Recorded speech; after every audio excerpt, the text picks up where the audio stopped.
Hello everyone and welcome to instant biology by doctor Neelabh. मैं फिर से आ गया हूँ आपके बीच में एक बहुत ही इंपॉर्टेंट और यूज़फुल इन्फॉर्मेशन के साथ। आप में से बहुत सारे लोग गवर्नमेंट के एग्जामिनेशंस की प्रिपरेशन कर रहे हैं। ख़ास तौर पे biological sciences, biotechnology, life science वाले स्टूडेंट्स अक्सर बोलते हैं कि हमारे पास गवर्नमेंट जॉब्स की जो नोटिफिकेशन आता है वो कम आता है। तो आज का ये वीडियो आपके लिए ख़ास है अगर आप भी सरकारी नौकरी के लिए तैयारी कर रहे हैं। तो आज के इस वीडियो में मैं आपको Madhya Pradesh public service commission, जिसको शॉर्ट में MPPSC भी कहते हैं, उसकी तरफ से आए हुए एक नोटिफिकेशन के बारे में बताने जा रहा हूं। और ये नोटिफिकेशन रिलेटेड है साइंटिफिक ऑफिसर की पोस्ट के लिए। अब यहाँ पे scientific officer physics, scientific officer chemistry और साइंटिफिक ऑफिसर बायोलॉजी, इन तीनों के लिए पोस्ट आई हुई है। फिजिक्स, केमिस्ट्री और बायोलॉजी के लिए, और अच्छी खासी पोस्ट आई हुई है नंबर में। तो अगर आप इंटरेस्टेड हैं तो ये वीडियो लास्ट तक ज़रूर देखिएगा। वीडियो शुरू करने से पहले हमेशा की तरीके से आपसे एक हम्बल रिक्वेस्ट है, अगर आपको चैनल पे दिया जाने वाला कंटेंट पसंद आता है तो वीडियो को ज़रूर लाइक कीजिएगा और चैनल को ज़रूर सब्सक्राइब कर दीजिएगा। इससे हम मोटिवेटेड रहते हैं ताकि हम आपके लिए और बेहतर कंटेंट ला सकें और हमारी आवाज़ भी ऐसे स्टूडेंट्स तक पहुँच पाती है जिन तक नॉर्मली इन्फॉर्मेशन नहीं पहुँचती। तो सबसे पहले तो ये लिंक देख लीजिए। ये लिंक डिस्क्रिप्शन सेक्शन में भी आपको मिल जाएगा। ये एडवर्टीज़मेंट का लिंक है, यानी कि जिस पेज पे आपको ये एडवर्टीज़मेंट वगैरह मिलेंगे सारे के सारे, चाहे फिज़िक्स, चाहे केमिस्ट्री, चाहे बायोलॉजी के। और इसके अलावा जो ऑनलाइन जहाँ पे अप्लाई करना है उसका लिंक दूसरी जगह पे है, वो भी मैं आपको दिखा दूँगा। तो सबसे पहले तो नीचे स्क्रॉल करते हुए आइए, और यहाँ पे क्योंकि हम बायोलॉजी के बारे में बात करेंगे, आप इसी तरीके से फ़िज़िक्स, केमिस्ट्री दोनों देख सकते हैं।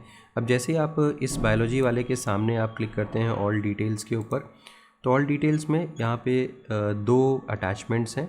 एक तो रिक्रूटमेंट एडवर्टीज़मेंट है और दूसरा है कॉरिजेंडम नोटिस। तो ये दोनों ही चीज़ें आप इसको चेकआउट कर सकते हैं। हम आपको डायरेक्टली ये जो पेज है जिसमें इन्होंने अपना नोटिफिकेशन निकाला हुआ है, यानी कि जो जॉब के बारे में दिया हुआ है वो उसके बारे में बताते हैं। ये जो विज्ञापन संख्या है, यानी कि एडवर्टीज़मेंट नंबर है 16/3/2026 और 07/2026 है। परीक्षा की तिथि जो होगी, यानी कि एग्जामिनेशन की डेट 22/11/2026 होगी और लास्ट डेट अप्लाई करने की 20 मई 2026 है। क्योंकि हम बायोलॉजी को देख रहे हैं इसलिए साइंटिफिक ऑफिसर बायोलॉजी है। यहाँ पे अगर आपको देर होती है अप्लाई करने में, यानी कि अगर 21/5 से, क्योंकि 20 तारीख लास्ट डेट है, अगर 21 तारीख से 27 तारीख तक के बीच में आप अप्लाई करते हैं तो विलम्ब शुल्क आपको देना पड़ेगा, यानी कि 3000 रुपये यहाँ पे आपको देना पड़ेगा, एक पेनल्टी एक तरीके से लेट अप्लाई करने की।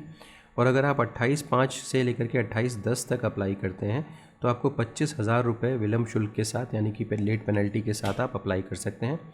अगर त्रुटि सुधार पत्र की बात की जाए, यानी कि अगर आप गलती से कुछ गलत भर देते हैं तो 50 रुपये आप दे करके अपने जो भी फॉर्म्स हैं उसमें सुधार कर सकते हैं या करेक्शन कर सकते हैं। जो एज की जो गणना होगी, यानी कि जो एज का जो काउंटिंग की जाएगी वो 1 जनवरी 2027 के रिस्पेक्ट में की जाएगी।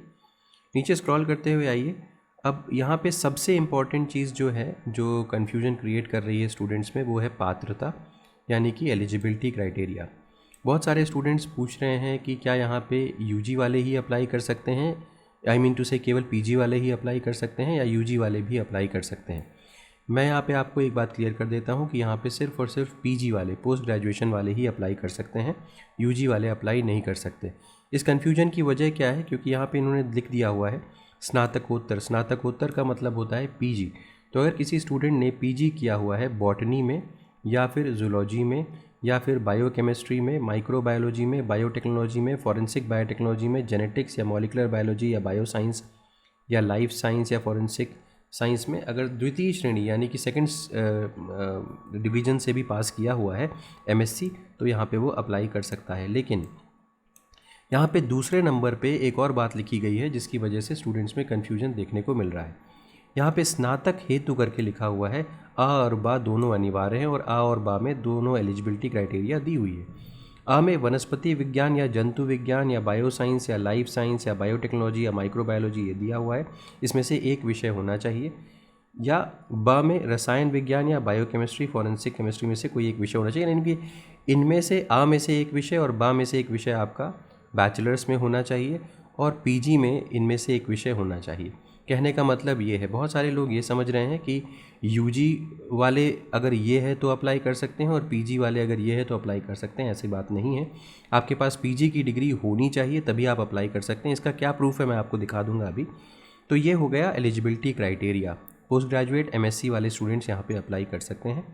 इसके अलावा शैक्षणिक अर्हता, शेष अन्य अर्हताएँ जैसे मूल स्थानीय निवासी, आयु, जाति, दिव्यांगता, भूतपूर्व सैनिक, इतना इतना, इसकी जो डेट है वो 20/5/2026 तक आपके पास इसका सर्टिफिकेट होना चाहिए अगर आप रिजर्वेशन क्लेम कर रहे हैं किसी भी तरीके से। तो अगर हम परीक्षा केंद्र या प्रवेश पत्र के बारे में बात करें तो मध्य प्रदेश के अंदर सेंटर इसके पड़ेंगे, जिसमें से इंदौर पड़ेगा, भोपाल पड़ेगा, जबलपुर, ग्वालियर।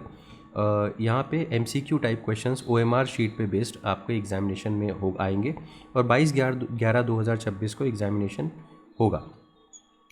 अब इसके अलावा परीक्षा नियम, निर्देश वगैरह ये सब दिया हुआ है। जनरली जो चीज़ें दी जाती हैं इसको आप चेकआउट कर सकते हैं आगे चल करके अपने लेवल पे। कितनी सीटें हैं उसको देख लेते हैं। तो अनरिजर्व कैटेगरी के लिए 7, SC के लिए 4, ST के लिए 5, OBC के लिए 7, EWS के लिए 2, टोटल मिलाकर के 25 सीटें यहाँ पे अनाउंस्ड हैं। अगर हम मध्य प्रदेश के जो मूल निवासी हैं यानी कि जो वहाँ के रहने वाले हैं उनके लिए कुछ रिजर्व सीट्स हैं, तो आप इसको चेकआउट कर सकते हैं कि मध्य प्रदेश के मूल निवासी महिला अभ्यर्थियों के लिए, फीमेल कैंडिडेट्स के लिए सीट्स रिजर्व्ड हैं, ये देख सकते हैं। और इसके अलावा मध्य प्रदेश के ही जो फिज़िकली डिसेबल्ड कैटेगरी के कैंडिडेट्स हैं उनके लिए भी कुछ सीट्स रिजर्व्ड हैं। बाकी सीट्स पे एप्लीकेशन कर सकते हैं बाहर के कैंडिडेट्स भी। अब यहाँ पे देखिए वही चीज़ दोबारा से मेंशन्ड है कि क्या किस तरीके की एलिजिबिलिटी होगी। जो आपकी सैलरी होगी 15,600 से 39,100 प्लस 5400 ग्रेड पे यहाँ पे दिया जाएगा। इसके अलावा पद स्थिति जो है ये अस्थाई है, यानी कि ये परमानेंट वैकेंसी नहीं है। ये जो वैकेंसी है ये टेम्पररी वैकेंसी है, इसको ध्यान दीजिएगा। अस्थाई वैकेंसी मतलब टेम्पररी वैकेंसी है। तो बाकी सारी चीज़ें वैसे कि वैसे ही, इसको आप चेकआउट लेटर ऑन कर सकते हैं। जो इम्पोर्टेंट बातें थी मैंने आपको इसमें बता दिया। बाकी अगेन यहाँ पे मेंशन्ड है कि क्या क्या डेट्स इम्पॉर्टेंट है उसके बारे में यहाँ पे मेंशन्ड है। तो बाकी इसका ये चेकलिस्ट है, क्या क्या चीज़ें आपको भेजनी पड़ेंगी। यहाँ पे परीक्षा का नाम ये है और उसके बाद आवेदक का नाम और क्या क्या दस्तावेज आपको संलग्न करने हैं उसके बारे में यहाँ पे चीज़ें मेंशन्ड है। यस, ठीक है। तो ये अलग अलग बेसिकली जो एनेक्जर्स जिसको हम बोलते हैं वो यहाँ पे हैं, इसको चेकआउट कर सकते हैं। इंपॉर्टेंट चीज़ें मैंने आपको बताई। अब एक चीज़ कि मैं कैसे कह सकता हूँ कि यहाँ पे पोस्ट ग्रेजुएट के स्टूडेंट्स ही अप्लाई कर सकते हैं, उसको देख लेते हैं। अब ये इनकी जो मेन वेबसाइट है, अप्लाई ऑनलाइन का जो पोर्टल है, उसके ऊपर अगर क्लिक करें तो यहाँ पे आप नीचे स्क्रॉल करते हुए आएंगे तो आप देख सकते हैं साइंटिफिक ऑफिसर बायोलॉजी, केमिस्ट्री और ये यहाँ पे दिया हुआ है फिज़िक्स। इसके साथ में यहाँ पे लिंक भी मेंशन्ड है। अब अलग अलग के लिंक के ऊपर क्लिक कर सकते हैं। जैसे कि मान लीजिए मैंने बायोलॉजी के लिंक के ऊपर क्लिक किया। अब जैसे आप बायोलॉजी के लिंक पे क्लिक करोगे तो अब यहाँ पे ये देखिए वैज्ञानिक अधिकारी जीव विज्ञान ये है। इसमें एप्लीकेशन फॉर्म का ये लिंक है, एक्शन है, इसके ऊपर क्लिक करिए तो आप एक नए पेज पे रिडायरेक्ट हो जाएंगे और ये पेज है। अब यहाँ पे देखिए दिया हुआ है स्नातकोत्तर विषय चुनें। स्नातकोत्तर मतलब पीजी का विषय, और यहाँ पे ये रेड मार्क भी दिया हुआ है। इसका मतलब है कि पीजी का विषय आपको चूज़ करना ही पड़ेगा। जब आप बायोटेक्नोलॉजी यहाँ पे चूज़ करेंगे और उसके बाद आपको स्नातक का विषय चूज़ करना होगा, जिसमें आ और बा दोनों ही मैंडेटरी हैं। अब जैसे कि आ में मैंने बायो साइंस चूज़ किया और बा में मैंने बायो केमिस्ट्री चूज़ किया, तभी मैं आगे बढ़ सकता हूँ। इसी में से कुछ चूज़ करना है, जैसे कि मैंने अभी आपको थोड़ी देर पहले बताया था। तो मेजर कन्फ्यूजन की जगह यही है जो कि मैंने आपको क्लियर कर दी। तो उम्मीद है ये वीडियो आपके लिए यूज़फुल रहा होगा और आप ज़्यादा से ज़्यादा नंबर में अप्लाई करेंगे, चाहे आप फिज़िक्स चाहे केमिस्ट्री किसी भी डिसिप्लिन के हों। अलग अलग डिसिप्लिन में कहाँ कहाँ फॉर्म है वो भी मैंने आपको दिखा दिया।